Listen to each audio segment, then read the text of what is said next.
Hi friends, ഗീതഗോവിന്ദത്തിൻ്റെ മറ്റൊരു എപ്പിസോഡിലേക്ക് എല്ലാവർക്കും സ്വാഗതം. അങ്ങനെ നമ്മുടെ വിജയലക്ഷ്മി കടപ്പുറത്തേക്ക് എത്താണ്. അയാളെ കണ്ടതും അങ്ങ് അഭിനയിക്കാൻ തുടങ്ങാൻ കേട്ടോ. നിങ്ങൾ ഇവിടെ എത്തിയോ? ലക്ഷ്മി എത്തിയോ? ലക്ഷ്മിയോ? നിങ്ങൾക്ക് എന്താ വേണ്ടത്?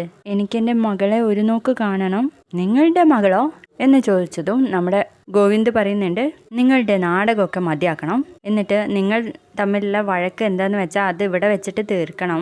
ഞങ്ങളെ ഇതിലേക്കൊന്നും വലിച്ചിഴക്കരുത് എന്ന് പറഞ്ഞ് ഗോവിന്ദ് ഗീതുവിനോട് ഇപ്പം വരാമെന്ന് പറഞ്ഞ് പോവാൻ കേട്ടോ. ഗോവിന്ദിന്റെ വാക്കുകൾ നമ്മുടെ വിജയലക്ഷ്മിക്ക് അങ്ങ് ഷോക്കാവാണേ. അപ്പൊ ഗീതു ചോദിക്കുന്നുണ്ട് വിജയലക്ഷ്മിയോട്, എന്താ അമ്മ ഇത്? അമ്മയല്ലേ പറഞ്ഞ് രഞ്ജുവിന്റെ അച്ഛൻ മരിച്ചു പോയെന്ന്? രഞ്ജുവോ അങ്ങനെ തന്നെയാ ഇതുവരെ വിശ്വസിച്ചത്. അതും കൂടെ കേൾക്കുമ്പോൾ അയാൾ പറയും, നീ എന്നെ മരിച്ചവനും ആക്കിയോ ലക്ഷ്മി? എന്തായാലും നിങ്ങൾ എൻ്റെ ഭർത്താവാണല്ലോ, എങ്കിൽ നമുക്ക് ഇവിടെ നിന്ന് സംസാരിക്കണ്ട, നേരെ ചെമ്പകശ്ശേരിയിലോട്ട് പോവാ എന്ന് പറയുമ്പോൾ അയാൾ പറയുന്നുണ്ട്, ചെമ്പകശ്ശേരിയിലേക്ക് ഞാനില്ല, നീ അവിടെ വന്നാൽ എന്നെ കൊല്ലും. ഈ കാഴ്ച പോകുന്നതിന് മുൻപേ എനിക്കെൻ്റെ മകളെ ഒന്ന് കാണണം. അവളെ ഒന്ന് കണ്ടു കഴിഞ്ഞിട്ട് നിന്റെ ഏത് വധശിക്ഷയും ഏറ്റുവാങ്ങാൻ ഞാൻ റെഡിയാണ് ലക്ഷ്മി എന്ന് പറയണേ.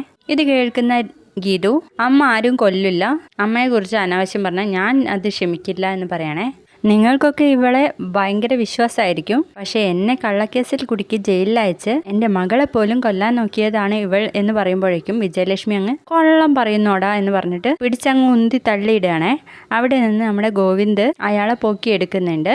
ഇനി ഒരു അക്ഷരം നിങ്ങൾ മിണ്ടിപ്പോയാൽ നിങ്ങൾ പറഞ്ഞത് തന്നെ സംഭവിക്കും, കൊല്ലും നിങ്ങളെ ഞാൻ. ഇത് കേൾക്കുന്ന ഗോവിന്ദ് പറയുന്നുണ്ട്, എൻ്റെ മുൻപിൽ വെച്ച് നിങ്ങൾ കയ്യാങ്കളിയൊന്നും വേണ്ട, എൻ്റെ മുൻപിൽ വെച്ച് രഞ്ജുവിൻ്റെ അച്ഛനെ കൊല്ലാനൊന്നും ഞാൻ സമ്മതിക്കില്ല എന്ന് പറയണേ. ഗോവിന്ദ്, ഇയാൾ കള്ളം പറയാണ് ഗോവിന്ദ് എന്ന് പറയുമ്പോൾ, ഞാൻ കള്ളം പറയുകയാണെങ്കിൽ ഞാൻ ഗോവിന്ദ് മോനോട് ശിവമോളെ കുറിച്ചിട്ട് എല്ലാ സത്യങ്ങളും പറയട്ടെ ലക്ഷ്മി എന്ന് ചോദിക്കുമ്പോൾ ഗീതു ചോദിക്കുന്നുണ്ട്, നിങ്ങൾക്ക് എന്തറിയാം ശിവയെ കുറിച്ച് ഒന്ന് പറയൂ എന്ന് പറയണേ. അപ്പോൾ വിജയലക്ഷ്മി ഞെട്ടുന്നുണ്ട്. നിങ്ങൾക്ക് പറയാനുള്ളത് എന്ത് തന്നെയായാലും എനിക്കത് കേൾക്കണം എന്ന് പറയാൻ കേട്ടോ ഗോവിന്ദ്. അപ്പോൾ ഭാസ്കരൻ പറയുന്നുണ്ട്, ഞങ്ങളുടെ വിവാഹത്തിന് മുൻപേ തന്നെ അനാർക്കലി എന്ന വൃത്തികെട്ട സ്ത്രീയുമായിട്ട് ഇവൾക്ക് ബന്ധമുണ്ടായിരുന്നു. മാധവൻ നായരുടെ ഭാര്യ ആയിരുന്നപ്പോൾ തന്നെ അവളുമായിട്ടുള്ള കൂട്ടുകെട്ട് ഉണ്ടായിരുന്നു എന്നാണ് ഞാൻ മനസ്സിലാക്കിയത്. ഒടുവിലത് സംഭവിക്കുകയാണ് ചെയ്തത്. അനാർക്കലിയുടെ സഹായത്തോടെ എന്നെ ഇവൾ കള്ളക്കേസിൽ കുടുക്കി ജയിലിൽ അയക്കുകയാണ് ചെയ്തത്. ശിവ എന്ന എൻ്റെ പൊന്നുമോള് ഒരു ആക്സിഡന്റിൽ മരിച്ചെന്ന് എന്നെ ഇവൾ വിശ്വസിപ്പിച്ചു.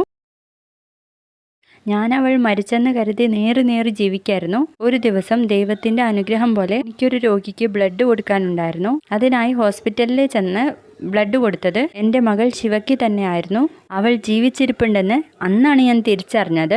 മാധവൻ നായരുടെ മകന്റെ സംരക്ഷണത്തിലാണ് അവളെന്ന് അറിഞ്ഞപ്പോഴാണ് എനിക്ക് സമാധാനമായത്. ഇത് കേൾക്കുന്ന ഗോവിന്ദ് പറയുന്നുണ്ട്, അവളുടെ ബ്ലഡ് ഗ്രൂപ്പ് റയർ ഗ്രൂപ്പ് ആയതുകൊണ്ട് ഒരു തടവുകാരൻ വന്നിട്ടാണ് ബ്ലഡ് കൊടുത്തതെന്ന് ഞാൻ അറിഞ്ഞിരുന്നു. അത് അവളുടെ അച്ഛൻ തന്നെയാണെന്ന് എനിക്കിപ്പോഴാണ് മനസ്സിലായതെന്ന് പറയണേ. ഇത് കേൾക്കുന്ന ഗീതു ചോദിക്കുന്നുണ്ട്, ഇതൊക്കെ സത്യം തന്നെയാണോ അമ്മേ? അപ്പോൾ ഭാസ്കരൻ പറയും, ഞാൻ മുഴുവൻ പറഞ്ഞു കഴിഞ്ഞിട്ടില്ല. അപ്പോഴേക്കും നമ്മുടെ ഗീതു പറയുന്നുണ്ട്, അമ്മയ്ക്ക് പറയാനുള്ളത് ആദ്യം കേൾക്കട്ടെ, എനിക്ക് ഇയാളോട് തനിച്ച് സംസാരിക്കണം എന്ന് പറയുമ്പോൾ എനിക്ക് പേടിയാ, ഇവൾ എന്നെ കൊല്ലും എന്ന് പറയാട്ടോ. അപ്പോൾ ഗോവിന്ദ് പറയുന്നുണ്ട്, ഞാനുള്ളപ്പോൾ ഇവർ നിങ്ങളെ ഒന്നും ചെയ്യില്ല.